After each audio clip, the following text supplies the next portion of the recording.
The power of the play action, man. Getting Sam involved. There we go. A bowl of Laporta soup. There we go.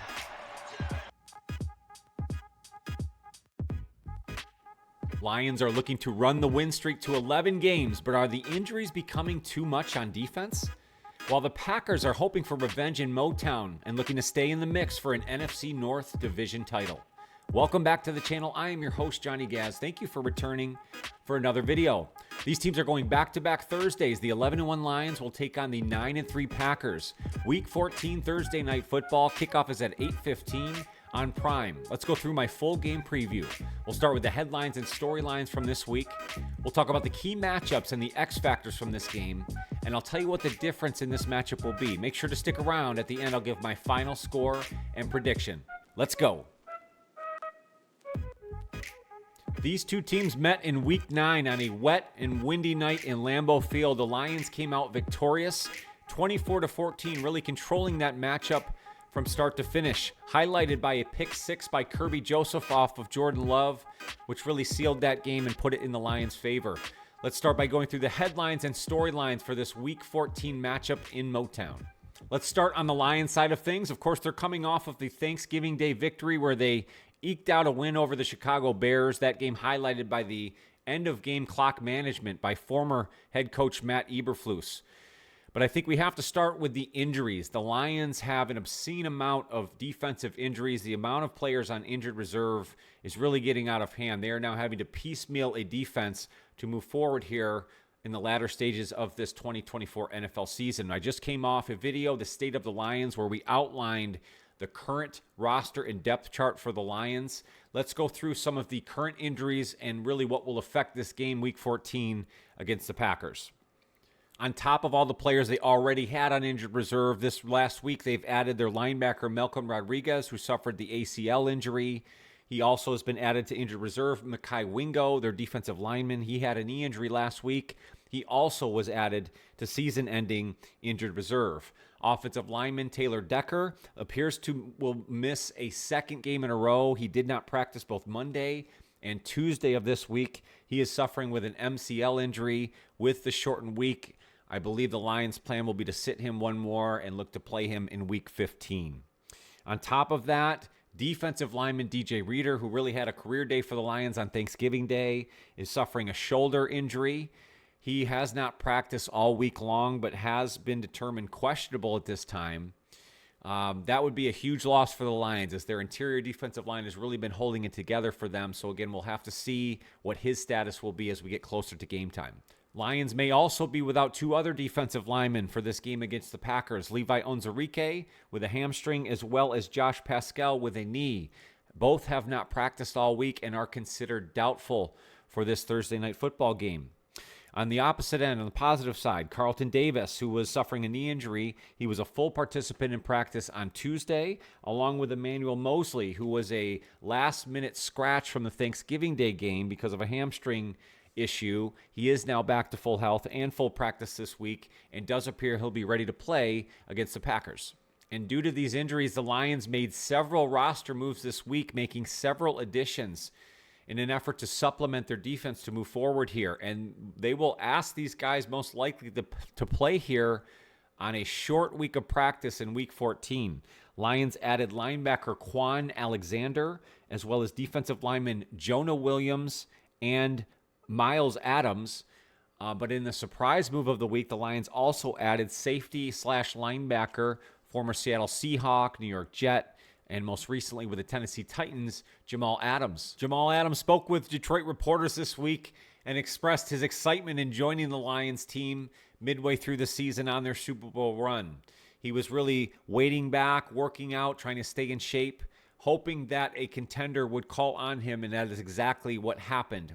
He received a call from Aaron Glenn, actually missed that call, but when he did find out it was the Detroit Lions trying to get a hold of him, he quickly responded, and of course, the rest is history. Jamal Adams has a storied career in the NFL. He's a former All-Pro. He's played in 83 total games, 498 tackles, 21 and a half sacks, 4 interceptions, 4 forced fumbles. And again, the Lions are really looking to use him in more hybrid linebacker role, hopefully in an effort to help rush the passer and make some plays. In other news, you may have seen the leaked picture from Jahmyr Gibbs' social media that seemed to show Lions protection calls in the background of an offensive meeting room. The Lions have come out and really said it's not a big deal. Dan Campbell actually has a quote, "I don't give a crap." I mean, I think it's just in an effort to back up their player, but also they've come out and said that if ultimately teams are going to use that to try and work against them and it works, then they're not doing their job anyways. So you got to like kind of the continuity, the culture, the backing of the player. Obviously, I'm sure the organization would prefer information like that doesn't get out, but I think they're taking it in stride, understanding what the big picture is, and we'll move past this. Now let's switch it over to the Packers and their headlines from Week 14. Let's start with the injuries.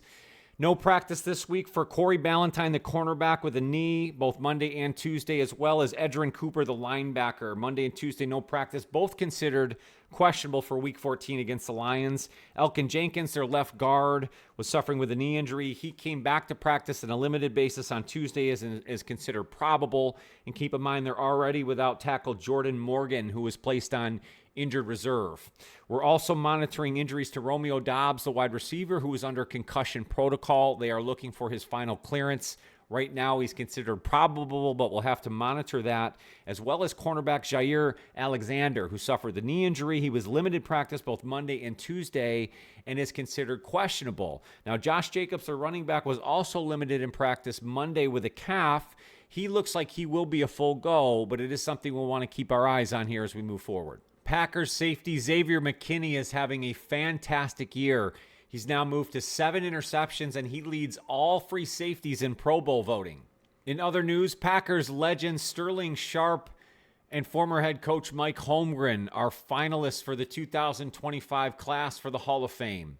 The Packers are looking to stay undefeated in true road games this 2024 season, and they really are a different team than when they faced the Lions in that Week 9 matchup. The Packers have won 3 games in a row, and they're coming off of that most recent Thanksgiving Day victory over Miami, where they won 30-17. Now let's discuss what I think will be some of the key matchups here in Week 14, Lions and Packers. And we have to focus on the injuries defensively for the Lions, and I believe one of the key matchups will be the Packers passing game, specifically their wide receiver or pass game weapons versus the Lions pass defense, and specifically the linebackers. Now, we talked about how the injuries are affecting the linebacker room, especially for the Lions, where they only have really Jack Campbell as the only standing linebacker that was on this depth chart when the season began. We've talked about the additional pieces they've brought in. That's going to put a lot of emphasis on what Jack Campbell is able to do. We know what capability he has, and he's turning himself into a very well-rounded middle linebacker. We know he can stuff the run, but I think he's had some questions in pass coverage. So now you're asking him to do everything on top of the fact you're going to have very short-stinted practice guys and guys that haven't been with the defense very long trying to learn the system. I think that's going to affect the way that they're able to defend the pass. The Packers have several weapons offensively. We talked about in the last game preview with the Packers, their wide receivers, Jaden Reed, Christian Watson, Dontavian Wicks. Of course, they use Josh Jacobs out of the backfield in their passing game a lot. They have a lot of weapons to use here. Jordan Love is really rounded into form, especially over these last several weeks, and he's going to have these weapons at his disposal. I think he's going to have some opportunities to make plays. Can the Lions linebackers hold up with those weapons? Can they chase them around the field? Can they help the secondary in defend the pass? And what I think will be the biggest matchup here, Week 14 Lions-Packers, will be the Lions' offensive line against the Packers' front seven. We've spent so much time talking about the depleted defense for the Lions. Well, then I think that puts their offense with the onus to score as many points as possible to really carry the day. So we know what the Lions' strength is, the offensive line, the running game. Can the Packers hold that down or contain it enough to win this football game, to upset the Lions in Motown? Obviously, the Lions are going to be without, it appears, Taylor Decker for the second week in a row on their offensive line. They do supplement it well, calling up typically Dan Skipper, and they really didn't skip a beat last week, no pun intended. But again, that affects some of the things they do. Pass protection, especially in the running game. They seem to drop off a little bit there. So will that have any effect overall on the offensive line? Obviously, Sonic and Knuckles, the running game for the Lions, truly dominant. They were 30 carries for 175 yards against the Bears on Thanksgiving Day. The Packers, though, their front seven have been playing very well. Last week against Miami, they had 5 sacks by 5 different players. Pretty good, spread the wealth across their defense. They rank, the Packers rank 8th in total yards per game, given up rush. And in back-to-back games, they haven't surrendered more than 45 rushing yards. So as maligned as their rush defense was at the beginning of the season, it seems to be getting better and better. Can that hold true against this Lions' dominant rush attack? Now let's get into those X factors. Who are going to be the difference makers in this game between the Lions and the Pack? Let's start on the Packers side. I think you got to start with the quarterback, Jordan Love. Really playing well. Had the injury concerns early on. I think those have started to fade away a little bit. And with his increased play, so do the Packers in general. And they've been really hot these last several weeks. Jordan Love in particular, probably on his best 3-game stretch this year. 75% completion rate, 5 TDs to 1 interception over those last 3 games. And in the key matchups, we talked about the weapons that Jordan Love has at his disposal, one of them being his tight end, Tucker Kraft, who has been very good also over the last several games. Over his last 2, he has 8 catches for 104 yards and a touchdown. Let's switch it over to the defensive side for the Packers. We've talked about Rashawn Gary in the past being a lion killer. Well, I think the Lions will game plan for that, but you got to look at the other side, the other edge, Lucas Van Ness, who's been very good himself this year. Over the last 3 weeks, he's had 2 sacks himself. Lions will have to be good in pass protection here, keep Jared Goff clean to have ultimate success. Also on the Packers defense, playmaker Xavier McKinney. We talked about his 7 interceptions, leading the Pro Bowl in free safety votes. He is a playmaker. He is someone to look out for, and certainly the Pack will need to lean on him to protect against all these Lions offensive weapons. And switching over to the Lions, their X factors, starting with the quarterback, Jared Goff, who was efficient, not fantastic on Thanksgiving Day against the Bears, had 221 yards, 2 touchdowns, both to Sam Laporta. But overall, he's been very efficient on the year. On the season, he has a 71.8% completion percentage. In the Dome at Detroit, he has been fantastic. He will look to continue that in Week 14. And a player that's really been on a tear this season, especially lately, despite the fumble on Thanksgiving Day, running back Jahmyr Gibbs. And he seems to shine in these prime time games. And, of course, heading into Thursday Night Football at home, I think he will be a huge X factor in this matchup. On the season, 163 carries, 973 yards, so he's going to have a great shot to break the 1,000-yard barrier in this matchup. 10 total TDs on the season, a 6-yard average per carry. Just incredible. He was 11 carries for 65 yards and a touchdown against the Packers on Week 9. Look for him to maybe be the ultimate X factor here in Week 14. I also have to mention wide receiver Jameson Williams, who did not play due to suspension in that Week 9 matchup against the Packers. He will be in the lineup here for the Lions this week and has been a huge weapon for this offense. Steadily, he's gotten more involved here, more catches. He's got 10 catches over his last 2 games. He also gets involved in the run game. Look for him on end arounds, screens. Really, I think they really will look to get him the ball and use his speed in this matchup. On the defensive side of the football, and I know there's a ton of injuries, there are still a ton of playmakers and guys that can move this thing forward for the Lions defense. And I think you have to start in the interior of the defensive line with a player like Aleem McNeil.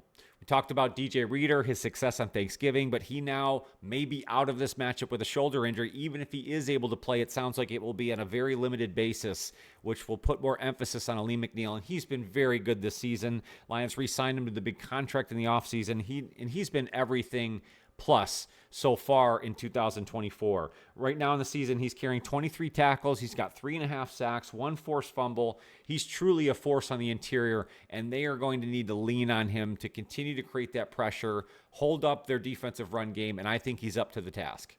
And lastly, I have to mention the Lions safeties. I've talked over and over again about the duo of Kirby Joseph and Brian Branch, the playmaker, the strong safety. Now you're adding Jamal Adams into that mix. Now, he's not really going to come in to be some sort of coverage safety. He's really going to be used more in the strong safety, even a hybrid linebacker role. But just to be able to play those 3 off each other, involve him in the linebacking room, I really think they're going to be able to do a lot of things in their back end and assist that depleted linebacking core. So look for the safeties to be big difference makers here against the Packers.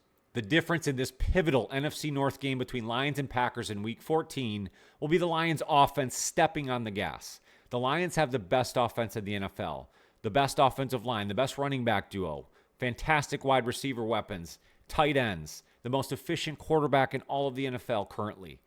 They cannot put their defense in bad positions now moving forward. It's all about points and possession. Green Bay is no slouch. They've improved since this Week 9 loss to the Lions. Defensively, they only give up 20 points per game. That ranks 9th in the league. The Packers only give up 106 yards on the ground. That's 6th on the league, but something's going to have to give. The Lions, we know, have a potent running game. They average 154 yards on the ground per game. I think the real ultimate difference could be what happens in the red zone, the red zone efficiency. When the Lions are efficient in the red zone, they are impossible to beat. But if the Packers can show efficiency in the red zone, if they can get to this Lions defense, I think they can hang in there. This could be a fantastic game. I really think this could be a pivotal matchup as far as seeding. Obviously, with what will happen in the NFC North, it'll be a great Thursday night football matchup between Lions and Pack. The line for this game is currently at Lions -3.5, and the over-under set at 51.5 points. Tough game to get a read on, to be honest with you. All of these injuries make it tough to think the Lions defense can hang in there, but they've brought in some good pieces. I have a lot of faith in Aaron Glenn and what he can do to scheme this up. And we know what the Lions offense can be. And I think that really makes the ultimate difference in this matchup. I think the Lions need to now refocus their energy on what is the best offense in the NFL. They've done this in the past. They did this for multiple years where the offense really carried this team to victory. And as much as I don't think they'll have to lean on it that much, even with the depleted defensive roster, I think the Lions can hang in there enough defensively, but we know the Lions can do it offensively. And I think that is what makes the difference against the Packers. I still have the Lions winning this football game 36-28. That would move the Lions to 12-1 on the season and would drop the Packers down to 9-4. That will do it for my Week 14 game preview. Let me know down in the comments below, who do you have in this matchup, Lions or Packers? Are the injuries just too much defensively for the Lions to hang in there, and does that end the winning streak at 10? Let me know what you think. If you can, make sure to hit that like button. It's the best free way to help out the channel. I'd also love it if you consider subscribing if you haven't already. Because of you guys, we're now on the road to 3,000. If you hit the notify bell, you won't miss any future videos. There is a membership option available. If you hit that little blue join button on any one of my videos, I'll walk you through how you can become a part of the family. But more than anything else, make sure to take care of yourself and that mental health. That's more important. I want to make sure you come back and see me on future videos. Have a fantastic rest of your week. Go Lions.